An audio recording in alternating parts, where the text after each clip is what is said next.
ये गेम तो ऑफिस में बहुत खेला जाता है. Suppose Michael wants to help his colleague Lisa, who's having trouble working on Excel.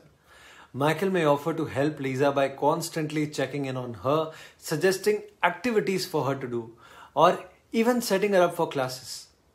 Although Michael may believe that he is helping Lisa, he may actually have an ulterior motive, such as wanting to feel important or needed. Over time, Lisa may begin to feel smothered or patronized and may push back against Michael's efforts to help.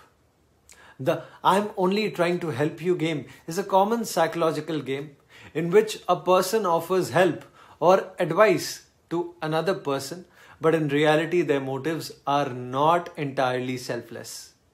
This game can be harmful as it can erode trust and create tension in the relationship.